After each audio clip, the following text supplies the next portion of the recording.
আপনি জানেন, মানুষের একটি উন্নত জীবন চাওয়া স্বাভাবিক।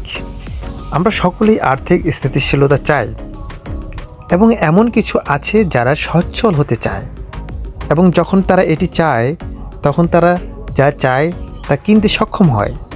যাই হোক, এই সমস্ত কিছু অর্জন করার পরেও অনেক লোক এখনও আরও বেশি চায় এবং তারা যা চায় তা পাওয়ার জন্য তারা যে কোনো কিছু করতে ইচ্ছুক। হয় প্রতারণা করে বা এমনকি অন্য লোকদের আঘাত করে। এই ধরনের মানুষ লোভ, যে স্বার্থপর এবং আরও পাওয়ার জন্য অতিরিক্ত আকাঙ্ক্ষার মধ্যে পতিত হয়। কিন্তু সত্যিকারের খ্রিস্টান হিসেবে কিভাবে আমাদের বেঁচে থাকার জন্য প্রচেষ্টা করা উচিত, এবং আমরা হিব্রু 13 এই সপ্তাহের এই শ্লোকটিতে সেই প্রশ্নের উত্তর খুঁজে পাব। আর 4 এবং 5 পদ যদি দেখি, আপনার জীবনকে অর্থের প্রেম থেকে মুক্ত রাখুন এবং আপনার যা আছে তাতে সন্তুষ্ট থাকুন, কারণ ঈশ্বর বলেছেন আমি তোমাকে কখনোই ছাড়ব না, আমি তোমাকে কখনোই ত্যাগ করব না। তাই যখন কেউ লোভী এবং বস্তুবাদী হয়ে উঠেছে, আমাদের যা আছে তাই নিয়ে সন্তুষ্ট থাকার চেষ্টা করা উচিত।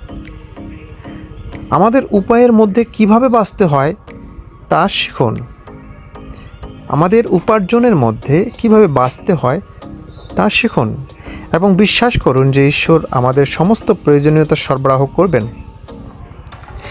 মনে রাখবেন, ঈশ্বর আমাদেরকে ছেড়ে যাবেন না বা পরিত্যাগ করবেন না বলে প্রতিশ্রুতি দিয়েছেন।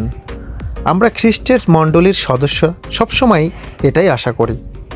এবং বন্ধুরা, এটা একই আশা যে আমরা চাই আপনিও আছেন ঈশ্বরের বাক্য অধ্যয়ন করতে এবং ঈশ্বরের কাছে তার প্রাপ্য সত্য উপাসনা অর্পণ করার জন্য আমাদের সাথে যোগ দিন, যাতে আমরা সকলেই ঈশ্বরের প্রতিশ্রুতি থেকে উপকৃত হতে পারি।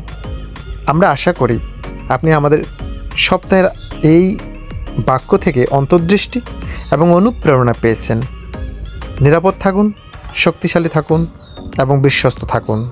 ঈশ্বর আশীর্বাদ করুন। আমেন।